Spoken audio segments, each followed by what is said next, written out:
Hello and welcome to this last interview for the debate in just half an hour's time here on Newsnet WolvHaven. We hope you'll join us then. But first, we're with EEE's BlueTheGiantNoob with us. Why don't you go present yourself very quickly, Blue? Well, I'm BlueTheGiantNoob. I don't know what to say here.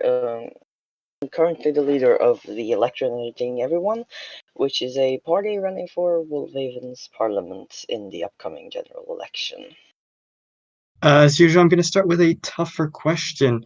There have been some misconceptions, shall we say, about EEE, as it being a satire party or a joke party, like National Order, for example. But you seem to have a clear manifesto. What's your position on that? Well, my position is that I'm just trying to run for WolvHaven's parliament. Honestly, that's just my goal. I just want to get into the parliament just so I can represent people and make change actually happen, and set a new direction for the server. So you've abandoned the initial idea of a joke party. That's what I understand. To a certain extent, yes. Why don't we start off with your manifesto then? You've got 5 points. Your first point Yes. is the repeal Gardelian hierarchy bill. Why do you think this is why do you think what do you have against the bill? I have so much against the bill, it's not even funny, but I'm gonna try to start somewhere. Anyway, first of all, the Gardelian hierarchy bill is a bill that essentially seeks to motivate people into building in their Gardelian cities by forcing them to build in a certain way, by putting a lot of restrictions on them, and also making restrictions to essentially punish people for not building, as opposed to encouraging people for building.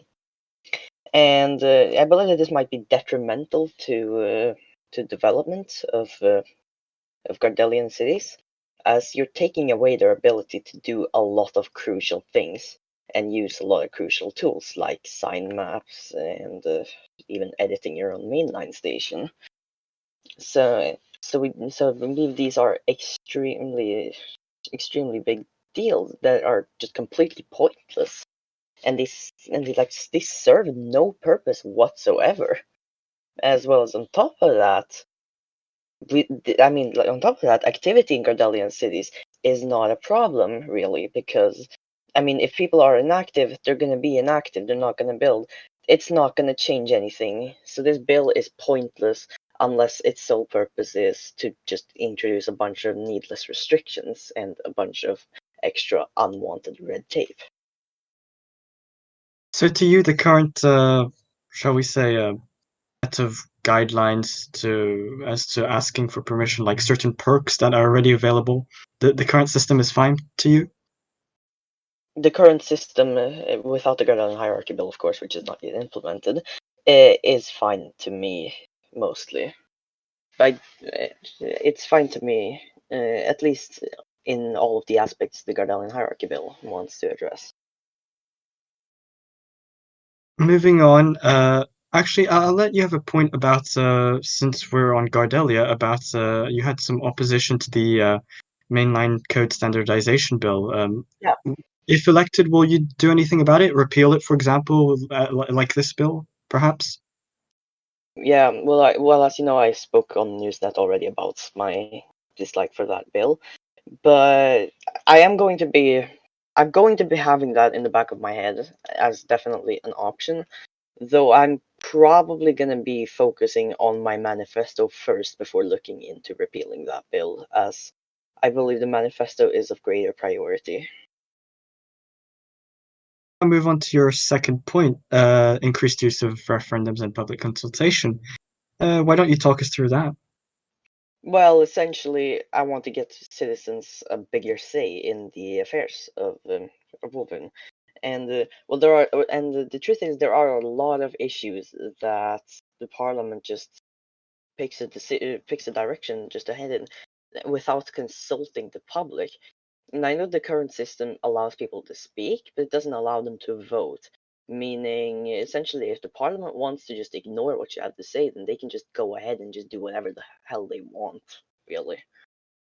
So I want to use referendums and public consultation as opposed to just the parliament, because I feel like it is important in a system that's trying to be a democracy to actually consult the public on certain issues like these.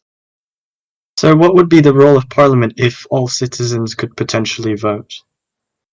The role of parliament, well, I'm trying to make the parliament. How do I say this? I'm trying to not give the parliament absolute power like it has. I'm trying to get people involved in the server, and I'm trying to give everyone a voice and give everyone the right to speak up, and not just give all the power to a group of parliamentary representatives. So concretely, public consultation or referendum would be used for every bill, perhaps, or would it only be changes to the political system, as you've highlighted in the last sentence of the paragraph? Uh, I don't think either scenario, because I think those two scenarios you just mentioned are two extremes. One is implementing absolute direct democracy, and the other is using it only for what we would essentially equate to a constitutional amendment in a real system. And I don't think either of those extremes are the way to go. I think we just need to let the public speak and hear the public and know what they have to say about the bill, and implement referendums, perhaps on the more important and more heavy bills. Well, that's an interesting idea. Let's move on to your third point, equality among ranks. What would this introduce? I see that you would like to oppose legislation seeking to give privileges to a particular rank. Do you have an example on the server currently of a rank that is not equal to others? Architects. I feel like there's. I feel like the. I feel like, and I feel like this is both a cultural and a legislative thing. But well, cultural in the aspect that a lot of people worship architects almost as if they were demigods, honestly. Because well, it is true that they have talent, but I mean, they're just people, and they should have the same conditions as everyone else. We shouldn't be giving them privileges as if they were some sort of god or something. They are people, and we need to see them as people. Let's stop seeing them as gods.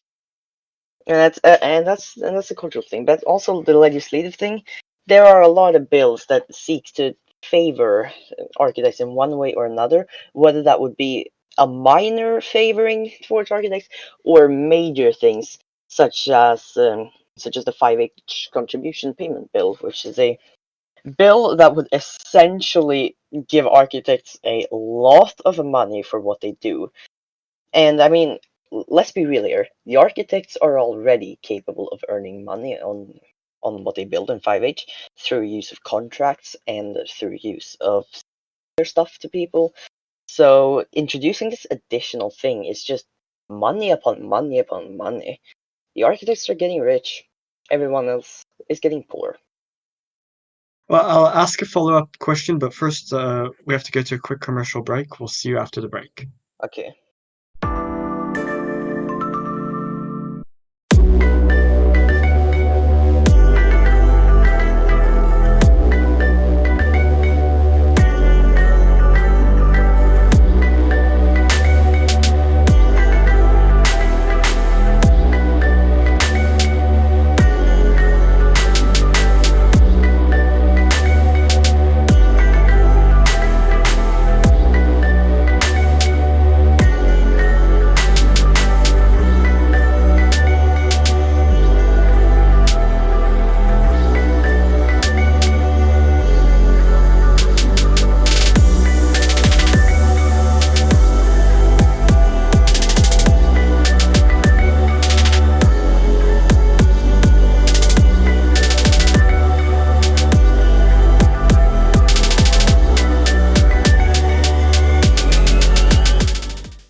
Please mind the gap between the train and the platform.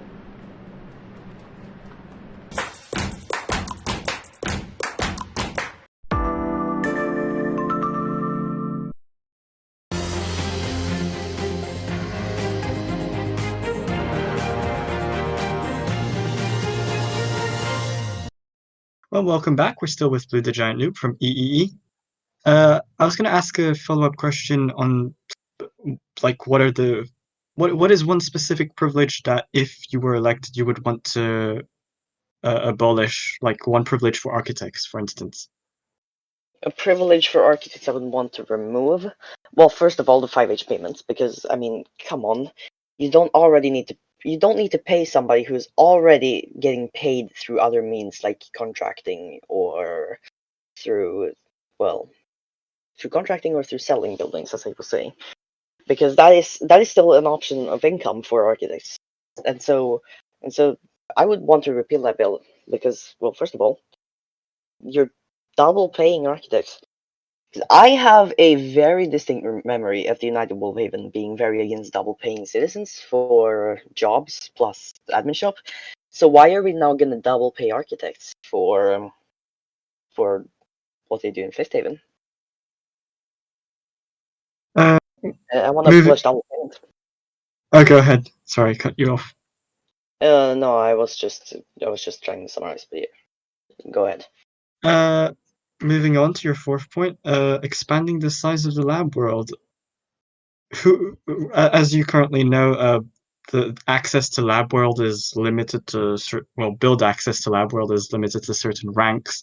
And you're for equality among all ranks. Would you open up the lab world to all citizens or PR and above to build, while expanding the size of the world? Yes. Yes, I would do that. Your fifth point is quite Because I feel, cause actually when you think about it though, if you expand the lab world and open it up for PR, what that gives you the option to do is it opens up for the future straight up just copy over sandbox into lab and having those two as one system. It opens up for that in the future as well, and I think that might be something to look into as well. moving. Because Sorry. because currently, lab and sandbox are really the same thing. It's just that sandbox is what the people who don't have access to lab use. So if we open up the lab world and merge the two worlds together, we have essentially better organization in general on that front. Now moving on to your fifth point, which was a pretty big point, improving political participation. You mentioned measures such as the introduction of the ability for people to run as independent in WolvHaven's general election. How would this work, for instance? Because right now, WolvHaven uses a party proportional list system in terms of voting. Well, first of all, I'm gonna have to say that I would change the voting system to the use of single transferable vote, or something similar to single transferable votes. Because what I want to do is I want to make it so that we can elect independent MPs, and we can also have independent MPs run without causing a bunch of unnecessary vote splitting, or alternatively that we only get to elect a few people because of the quotas on getting a seat. So I will be doing that just to incorporate this. But my plan for independent MPs really is just honestly kind of but not really like a one-person party. In that we would probably still have a manifesto, but we would have a manifesto still, but it would be like just that one person. And so we would independently elect independent MPs and treat them almost as political parties, but not entirely as political parties. In the sense that, well, you can vote for one, and we can also make sure with your single transferable vote that if that person is elected, you're not wasting a vote. For people not familiar with the term single transferable vote, could you just explain it very quickly for people to better understand? Maybe use a concrete example. Well, it's essentially like rather than taking the ballot and putting a name, down, like that's what I'm voting for. I guess you could kind of say that you're gonna rank the candidates, and then when you vote, first your vote is gonna go towards your first choice, and then if that first choice gets elected, then how do I call it? The remainder. The remainder, indeed, then the remainder of that vote would then be moved on to the second choice of those votes.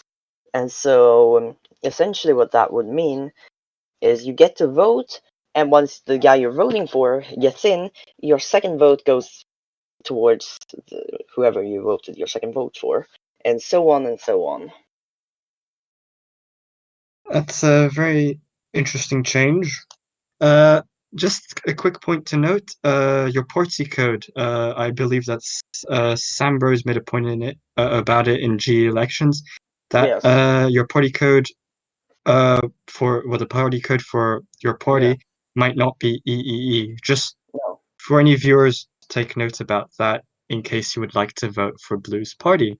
I would just like to add that we're gonna ping you on Discord when a new you're gonna be pinged with Discord in advance, so you're gonna know what the code is. I can guarantee that one way or another, there's gonna be a ping, and you're gonna be pinged in WolvHaven's Discord, and you're gonna get notification that what the code is gonna be, and so on. Right. In general, just stay attentive to Discord in this very in this campaign season. Thanks for joining us, Blue. It's been a pleasure. And Thank you. and viewers, please stay tuned. Oh, go ahead. Yeah.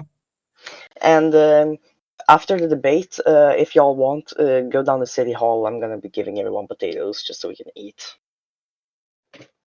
Yeah, I was just going to add that the debate is up next at 1:30 mark, right after this interview.